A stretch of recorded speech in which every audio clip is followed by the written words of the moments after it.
Hello, नमस्कार। मैं doctor Bhatt आज पुनः आपसे कुछ केमिस्ट्री से संबंधित इम्पोर्टेंट क्वेश्चंस के बारे में चर्चा करूंगा और ये important questions IUPAC nomenclature organic chemistry के यौगिकों से संबंधित हैं और ये प्रश्न जो मैं अभी आगे आपसे दे रहा हूं ये कॉम्पिटिटिव एग्जामिनेशंस या प्रतियोगी परीक्षाओं के लिए महत्वपूर्ण है।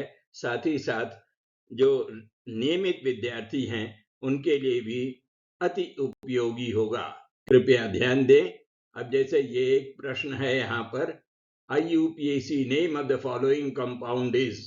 अब ये एक कंपाउंड दिया हुआ है, इसका हमको नाम बताना है और साथ ही साथ यहाँ पर जैसा हम देख रहे हैं 4 ऑप्शंस हैं और इसमें से कौन सा सही ऑप्शन होगा यह भी हमको बताना है। तो इसको बताने के लिए सबसे पहले हमको ये देखना पड़ेगा ये जो IUPAC का ये जो स्ट्रक्चर दिया हुआ है इसमें लॉन्गेस्ट चेन कौन सी है और कौन कौन से ग्रुप समूह या सब्स्टिट्यूएंट्स दिए हुए हैं। तो अब जब हम यहाँ देखें तो ये एक OH ग्रुप है, हाइड्रोक्सिल ग्रुप है जो कि फंक्शनल ग्रुप है और साथ ही साथ सब्स्टिट्यूएंट्स भी हैं।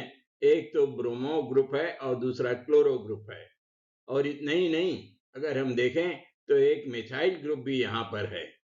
तो अब हमको वो चेन सेलेक्ट करना पड़ेगा जिसमें सारे समूह भी आ जाएं और साथ ही साथ लॉन्गेस्ट चेन रहे, कार्बन की श्रृंखला सबसे लंबी रहे, यानी कार्बन के नंबर संख्या उसमें ज्यादा रहे।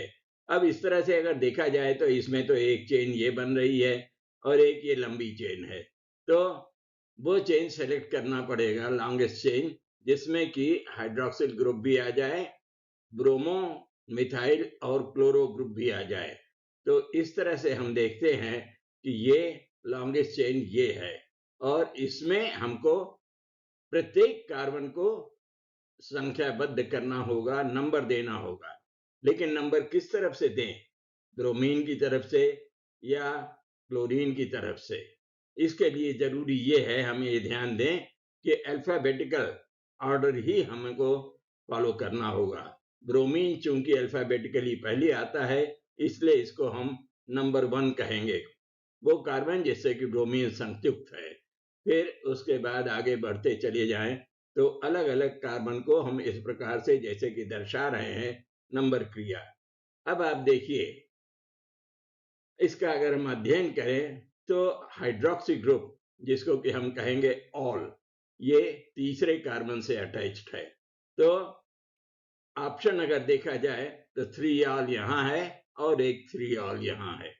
तो इसमें अब 1 ब्रोमो और 6 ब्रोमो, ब्रोमीन को हमने इस तरफ से नहीं किया, इस तरफ से करते तो 6 ब्रोमो होता, लेकिन नहीं, हमको तो पहले ब्रोमीन को 1 ब्रोमो बनाना है, इसलिए हमने 1 bromo 5 chloro 4 methyl hexane 3 all को ही चुना और ये सही आंसर है।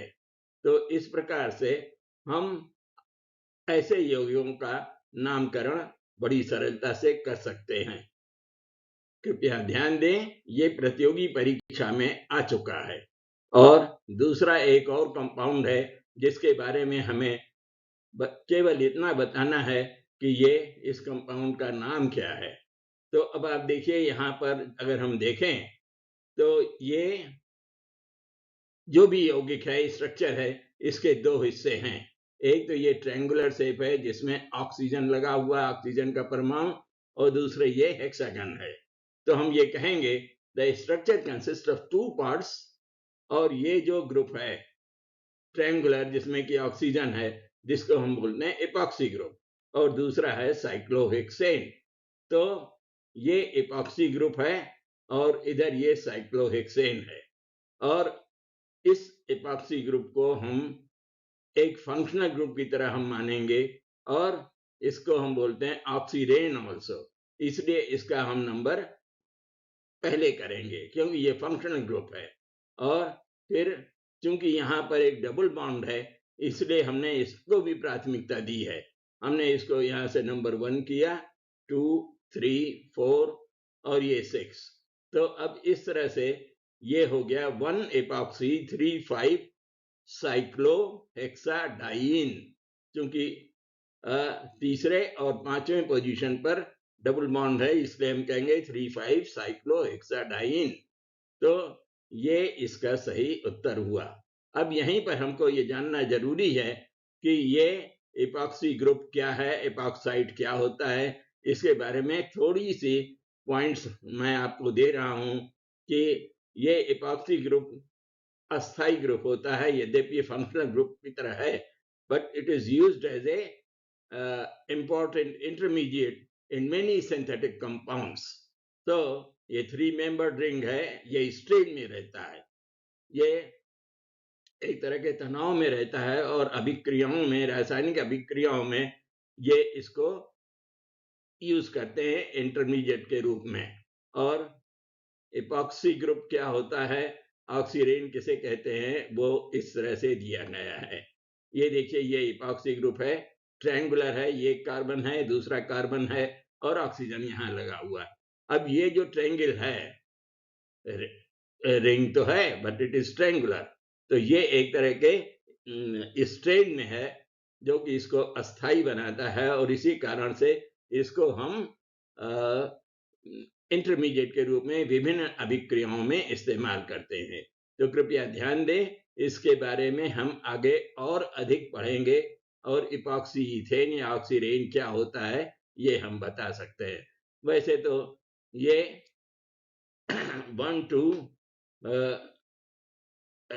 डाई इपॉक्सी इथेन है, या इसे हम ऑक्सीरेन बोलते हैं। ओके, थैंक यू, नमस्कार, फिर मिलेंगे, धन्यवाद।